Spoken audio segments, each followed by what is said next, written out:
Well, I tell you what, I don't know where that phrase, "it's a big deal," came from. If anybody remembers that, which you seem to all remember, after the president spoke, and I spoke after, then President Obama, he was back to my right. And I went back and I made sure I was talking on his left ear because it was all he was down the hallway. And I whispered what I said. How in God's name anybody heard it, I have no idea. And I shouldn't waste your time and tell you this, but we were going to go from there over to the Department of Transportation. No, excuse me, Department of Education. And I walked out the back and got in a presidential limo on the driver's side, the back seat. The president, he was already in there, and he was laughing like the devil. He was almost hysterical. I said, "What's so damn funny?" And he told me. And I said, "You're just lucky my mother's not alive. I'd be one dead man." Look, before I begin, I'd like to say a word about a friend of mine who we lost this weekend.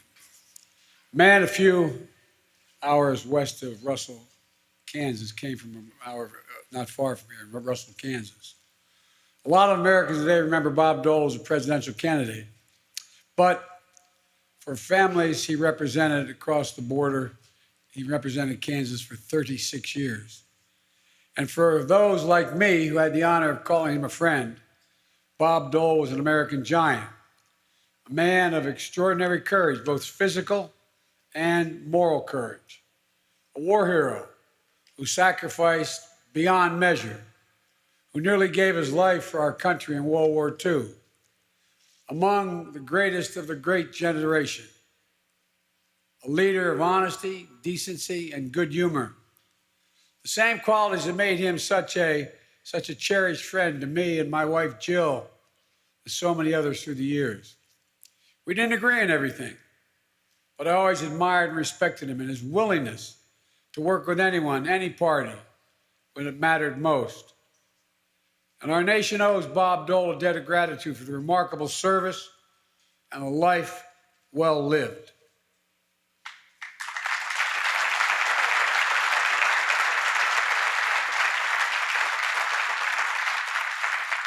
And being here this week reminds me of another great American giant, or rather an American monarch, Buck O'Neill, the Kansas City Monarchs.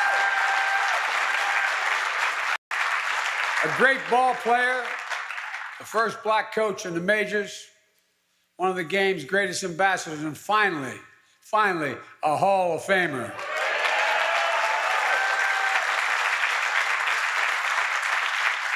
Now, if the sun's shining a little brighter on Kansas City this week, it's because Bob and Buck are up there sharing a laugh with one another. I also want to acknowledge Mayor Quinton Lucas. Mayor Q, you've done an amazing job, both in terms of economic justice as well as economic progress. And I want to thank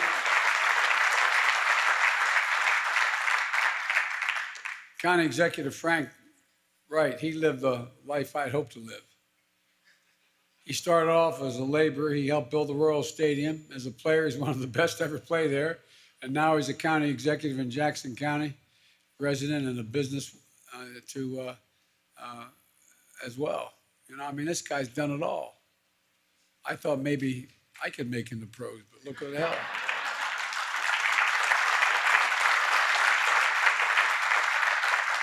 I actually was foolish enough to ask Floyd Little whether he could get his, he was a friend of mine in Syracuse, if he could get his agent to see if I could walk on. You know, every year they allow 50 folks to walk on. Well, guess what? He said, he came back to me laughing. He said, my agent said they're afraid if they let you walk on, they'd have to just carry you off. Look, the infrastructure law I signed Thanksgiving would not be possible, and this is not hyperbole, without the leaders here today. Congressman Emanuel Cleaver was a great mayor, a significant leader in the House. Before he's both those things, he was a pastor. And he saw a highway cut through the neighborhood many of his congregants call home. So he knows that we need to build our infrastructure the right way, not just build it, but build it the right way. He also is a big reason Kansas City is adding electric buses to this fleet. Zero fare, zero emissions. Congressman, great idea. Great idea. And Congresswoman Sharice Davids, there is no stronger advocate for infrastructure investment in the United States Congress that I've ever met anyway. And as Vice Chair of the House Transportation Infrastructure Committee, your leadership was key in getting this passed. So I want to thank you. There you are. Thank you, thank you, thank you. And I also want to thank somebody else, Roy Blunt. He couldn't be here today, but he was an important part of the bipartisan effort to get the infrastructure passed. And that's what we're here about. We're here talking about rebuilding America, investing in America, building a better America. In the coming weeks, I'm going to be traveling all over the country, and so will Vice President Harris, my cabinet, and folks throughout our administration. Our Building a Better America tour is going to give us a chance to meet people where they work, and hear what the communities that they live in, what they need, hear firsthand, and showcase how our bipartisan infrastructure law, which has changed their lives for the better, came about because we worked together. We can learn more about this law and what it means for your community. Go to build.gov. Look, the better part of the 20th century, we led the world by a significant margin in our willingness to invest in ourselves. We invested in our infrastructure. We invested in research and development, in our roads, highways, bridges, ports, airports. The arteries of the nation allow commerce to function smoothly and move swiftly. And we invested in our people. We gave opportunity. We're among the first to provide access to universal education and high school education at the beginning of the 20th century, which put us in the forefront of leading the rest of the world. We invested to win the space race, and we won it. We led the world in research and development, led the creation of the internet. But we know that China and the rest of the world are catching up, and in some respects, actually moving beyond us. We're also going to reinvest in our country and our people to reclaim our leadership, to create millions of jobs by building a better America with the best infrastructure in the world, built overwhelmingly with prevailing wage, union.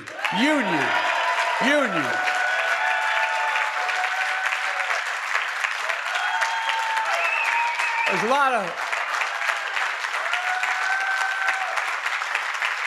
a lot of good and decent people in the finance industry, but they didn't build the middle class. Unions built the middle class. No, not a joke, not a political statement. It's a reality. It's a reality.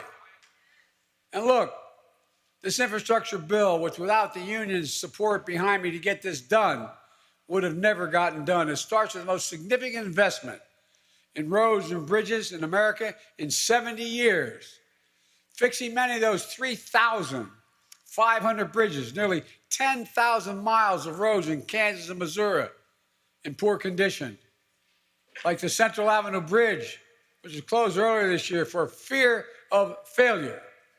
A similar bridge not far from here going to Kentucky, there was fear of failure, and it collapsed, killing a whole heck of a lot of people.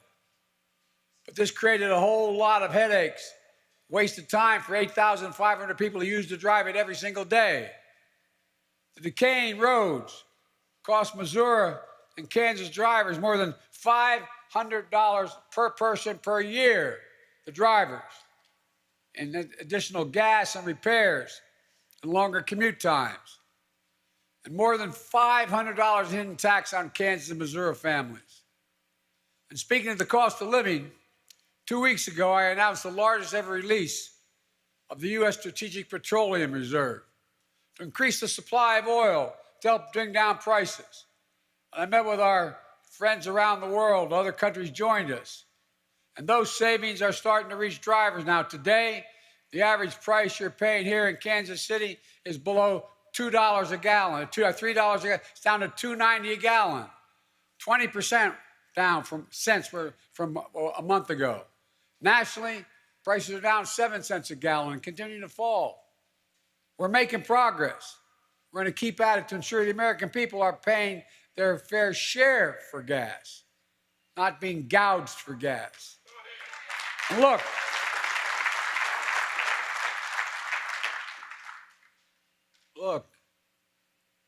as the man said, we're in a situation where we've known that our infrastructure had problems for a long, long time.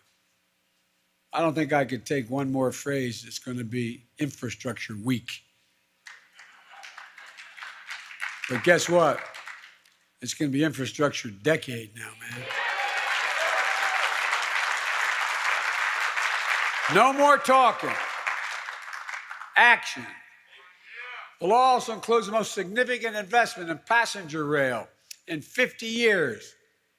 $66 billion for passenger and freight rail. You know, I was talking with members about improving cross-state, interstate passenger rail, something I know a little about. I've been doing it for a long time. You know, the fact is that you're looking at Mr. Amtrak here. I've traveled over, this is God's truth, I've traveled over 1,250,000 miles on Amtrak. Everybody thought that, anyway, because I went home every single night after my wife and daughter were killed because I couldn't afford a home in Delaware and in Washington. So I commuted every day. I remember one day, as vice president, the government keeps fastidious records of how many miles you travel on government planes. And so there's a big headline. Biden travels, I forget it was, 1 million miles on Air Force Two and so on and so forth. And I'm getting on the train to go home, which the Secret Service, they're great. They're with me here today, all 800 of you. But all kidding aside, they're wonderful. And I was getting on the train because they didn't like me getting on the train, Congressman, because it's more dangerous circumstance. You can stop people from fixing on tracks, et cetera. But I would go going home to see my mom, who was sick. And one of the conductors I know for years walked up and grabbed, said, "Joey, baby," grabbed my cheek. And not a joke. And I thought that he was going to get shot. True story. And I said, no, it's okay. We've known each other. He said, "Joey, big deal. 1 million miles," or wherever it was, 1 million miles on Air Force Two. Come on, Joey. You know how many miles you travel on Amtrak? I said, "No, Angie, I don't know how many miles." He said, we calculated it at the retirement dinner. He said, 36 years, 119 days a year, back and forth. Then as vice president, he said, "We figure you've done X number of trips. It adds up to 1,200,000 miles on Amtrak." And I said, if my dad were here, he'd call it misspent adulthood. But all kidding aside, you know, back in the early 70s, probably 74, I think it was, there was a guy named Charlie Wheeler, talked about this, your mayor. Seriously. And there's no reason why it should be 2 hours faster to drive from Kansas City to St. Louis than take a train. No reason. All the data shows that if you get from point A to point B at a faster rate by rail than by automobile, you take the rail. And guess what that does? First of all, it's safer, but secondly, it's going to save over time millions of barrels of oil, because it's electric. Look, folks, we're the largest investment in public transit ever in this legislation. It means replacing buses that are past their useful life, switching from diesel to electric, getting more people where they're trying to go more safely, faster, cleaner, like what you're doing here with your zero fare and zero emission buses. Electric buses, you add into the fleet, it's a win-win-win. They're manufactured here in America, creating good union jobs. They're good for the environment, and they're making them free for all riders. Mayor, you're helping regular riders save about $2,000 a year. That's a big deal for someone making 50, 60 grand a year.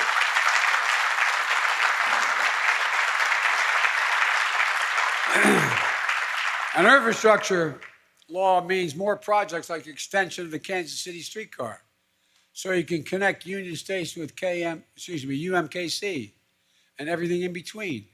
It means students can easily get to internships and jobs in downtown core. It means families can get to restaurants, stores, the plaza, to read the riverfront, to catch the Kansas City Current game at the new stadium, the first stadium, by the way, I might specifically point out, specifically built for women's soccer.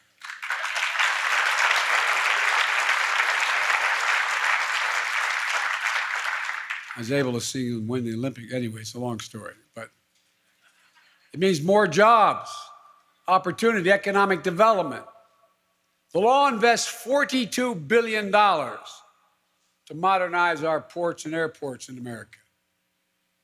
Like the new terminal you're building at Kansas City International, or improvements to the island port in the Missouri River, helping get agricultural products from the Midwest to the rest of the nation. And this bill has $16 billion in it to improve ports like yours. These investments make it easier for companies to get their goods to market, reducing supply chain bottlenecks, lowering costs for families. Here in Kansas City, the possibilities are unlimited. You got the fastest growing port in the Midwest. You're in the heart of the heartland for freight rail, for transforming your airport. You're building a national hub. Create a cycle of jobs and growth that will be felt for decades, making the right investments. And you have the money to do it now. Of course, that's not all the law achieves. Under the leadership of mayors like, our mayor here, KC Water is going to replace all known service lines in Kansas City, but there's more work to be done in the region. The law starts by replacing all 100% the nation's lead pipes and service lines, so every child in Missouri and Kansas and across America can turn on that faucet. In the 4,000 schools, you can't do it, 44,000, I should say, and drink clean, decent water. You're going to need tens of thousands of plumbers and pipe fitters making a union wage to undo this. You get paid a prevailing wage with benefits, the ability to build a middle-class life. I grew up like a lot of you did. I grew up in a nice 3-bedroom, split-level home in a development of about 70 other homes like it, with 4 kids and a grandpop living with us. But I remember every time something would happen, my dad, I remember when he lost his health insurance company, you could tell the walls were thin, how upset he was that night, just rolling in bed. I remember asking my mom, what's the matter? He said, we don't have health insurance for a while, honey. Well, my dad used to say, everybody deserves just a little bit of breathing room. A little bit of breathing room. This law is going to make high-speed internet affordable and available everywhere in America, creating jobs, deploying those broadband lines. Across the high-speed internet, access to high-speed internet unlocks opportunity everywhere. It allows farmers in Kansas to use precision agriculture to improve their yields, or a doctor in St. Louis to have a remote checkup with a homebound cancer patient. Today, roughly 1 of every 4 Missourians and 1 out of every 6 in Kansas don't have high-speed internet in their home. In some places, there's no broadband infrastructure at all. This law will make high-speed internet affordable and available everywhere in Missouri and Kansas, urban, suburban, and rural.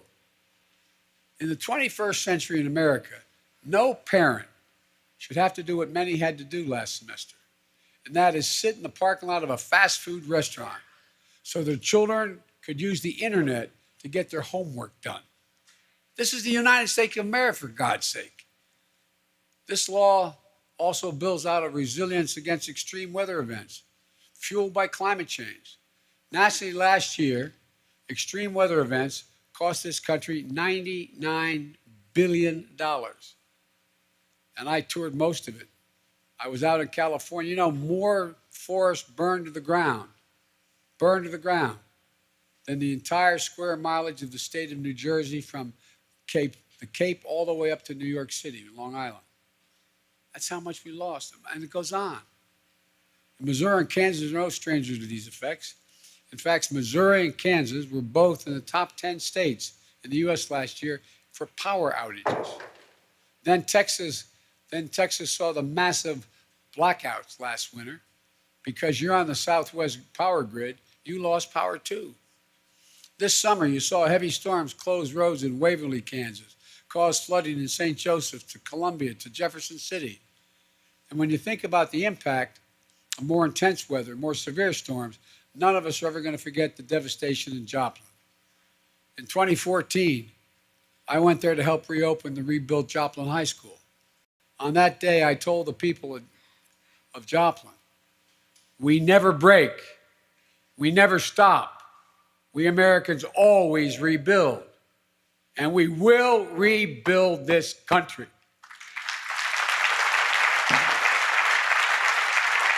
And this law builds back our bridges, our water systems, our power lines, electric grids, better, stronger, and more resistant to the negative effects of climate change. Because, by the way, it used to be, as the elected officials here can tell you, if you had storm damage and you qualified for federal aid, you got them just enough amount of money to get you back to exactly what it looked like before. But you can't do that because now that highway gets flooded out. It's never going to go back to less rain because of global warming. Pray God it won't get worse. So you got to build that highway a couple feet higher. It costs more money. You got to build back better. And there's so much more in this law. Most of all, the law does something truly historic. The law helps rebuild when I announced for office, I said I was running for 3 reasons. 1, to restore the soul of this country, a sense of decency and honor. 2, to rebuild the backbone of this country, working class and hardworking middle class people. That's the backbone of this country. And thirdly, to unite the country, which is turning out to be one of the most difficult things, but we're going to get it done. Look, the fact of the matter is that we've been able to do an awful lot. We've built America, and we've left behind so much for so long. We're going to help rebuild the economy, this time from the bottom up and the middle out. You know, this bill is a blue-collar blueprint for working Americans. 95% of the jobs created in the infrastructure bill don't require a college education. The only way this works is blue-collar Americans do the building. And the only way it ever worked, and we're going to do it again. Mark my words, we're going to do this again. And the same goes my plan to build back better for our people. This bill is going to deliver, for example, universal pre-K for every 3- and 4-year-old in America. One study, a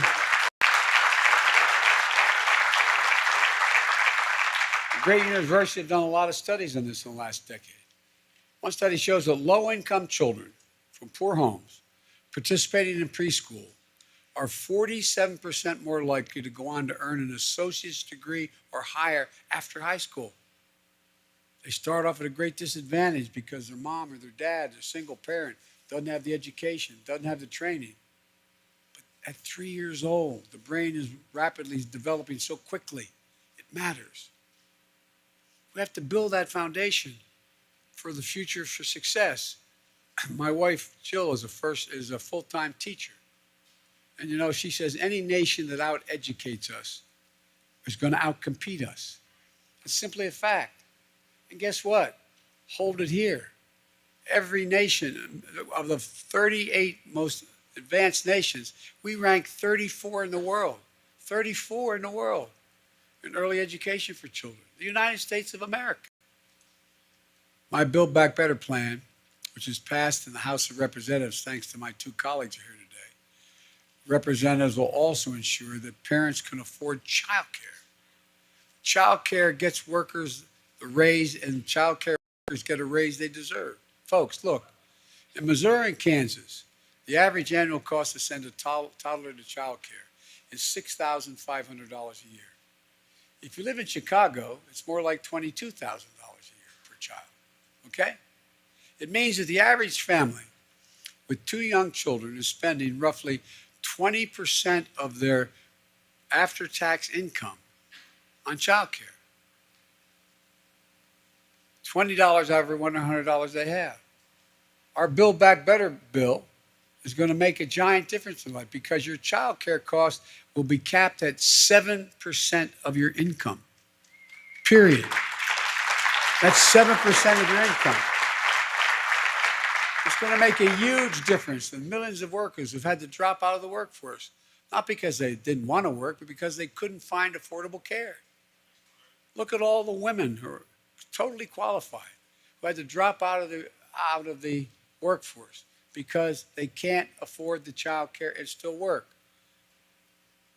Look, folks, it's not the same, but I started about commuting. One of the reasons I started commuting was when I got elected, my family was killed, my wife and daughter were killed. I couldn't afford to leave Delaware because I had sisters, my best friend, my brother, my mother, my father helped me raise my kids. I was making good money. I was making $42,000 a year as a senator. I could no more afford full-time child care than fly. We're going to make college more affordable. Right now, the cost of a two-year degree in Missouri is over $4,000 a year. In Kansas, it's over $3,000 a year. There are about 140,000 students in these two states that rely on what we call Pell Grants. They make less than $50,000 a year Pell Grants to help cover the cost. This plan I have also is going to increase Pell Grants by $550 a year. It makes it easier to stay in school. It makes a big difference. We're also going to lower prescription drug prices. This week, I spoke to a young woman who told me the cost of insulin for her diabetes, she has stage type 1 diabetes, meant having to choose between rent, groceries, and medication. She said, relentlessly, without relief every day. So she couldn't do it. So she began to ration her supply of insulin. She ended up in a coma and almost died. Think about that. The difference between nearly dying and thriving is the cost of one drug that cost $10 to make years ago. Nothing's changed in it. That can cost consumers now $1,000 a month. Well, so if you're one of those Americans who are paying too much for insulin, my Build Back Better plan is going to change that too, because you're going to guarantee you pay no more than $35 a month.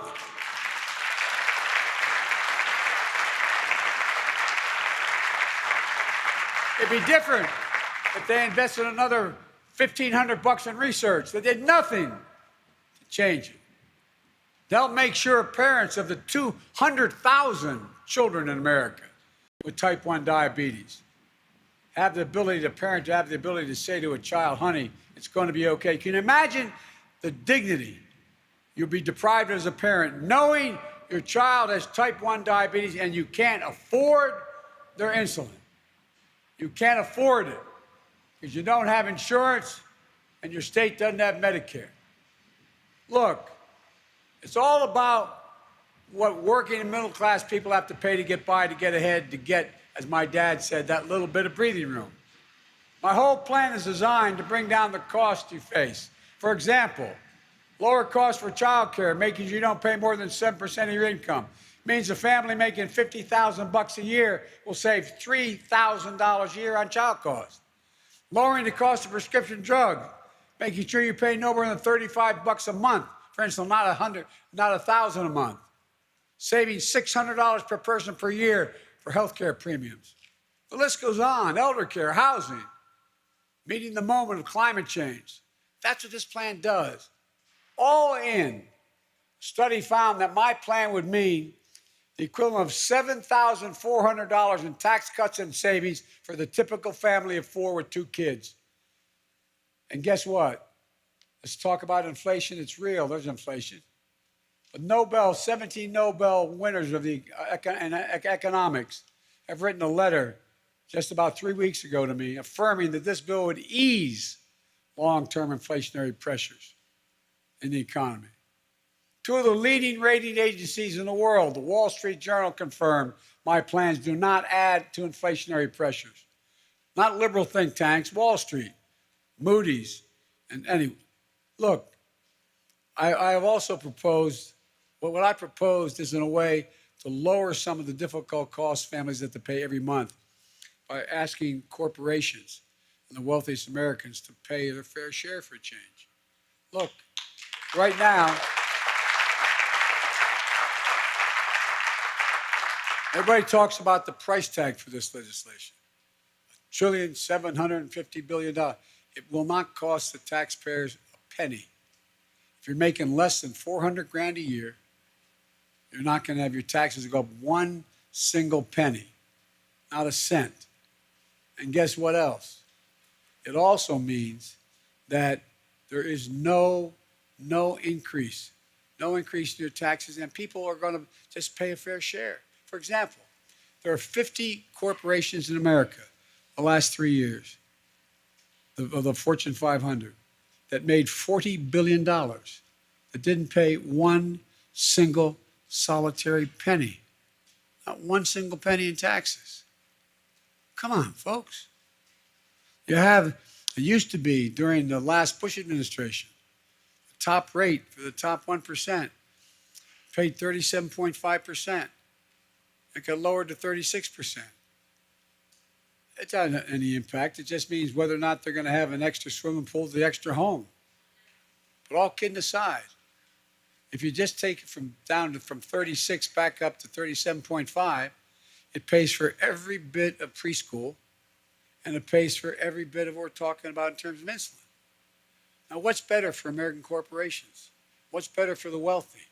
For a healthier nation, everybody being better educated, or having that extra amount of money that they already have a great deal of? I'm a capitalist. I have a good friend of Bernie's, but we disagree. I'm not a socialist. I'm a capitalist. You should be able to make $1 million or $100 million if you can, but pay your fair share.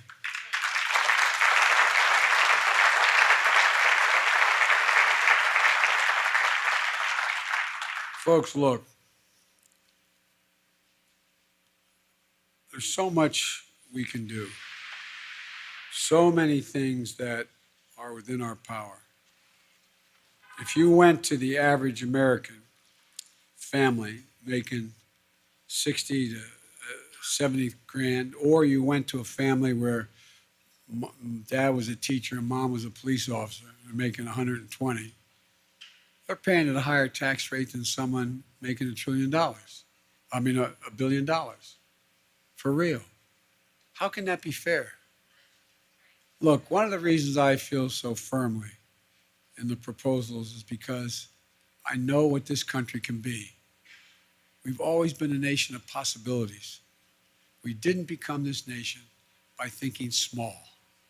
We've always thought big. Throughout our history, we've emerged from crisis by investing in ourselves, in our people. During the Civil War, before it was over, Lincoln started to build the Transcontinental Railroad. It was built at the end of and during the Civil War. During the Cold War, Eisenhower built the interstate highway system, transforming the way Americans lived. And now we're at work beginning and building an economy of the 21st century to build a better America. I truly believe, and I promise you this, I believe that 50 years from now, when historians look back on this moment, they're going to say this was the moment that America won the competition for the 21st century. Think about it. Most of you who are over 40 remember us always having the #1 infrastructure in the world, the best education, et cetera. We rank now number 8 in the world in terms of investment in research and development. 14th in infrastructure. The United States of America. And if you're a businessman out there, or you work, or you're a union person working for a business, where's the business going to go? Where they can get the products to market fastest, safest, where they have access to get in and out, where they have access to move. That's why we're losing. That's why we're losing. But we're not going to lose anymore. I promise you. The time of losing is over. It's over, over, over, over. God bless you all. And may God protect our troops. Thank you for your patience. I appreciate it. Thank you. Thank you.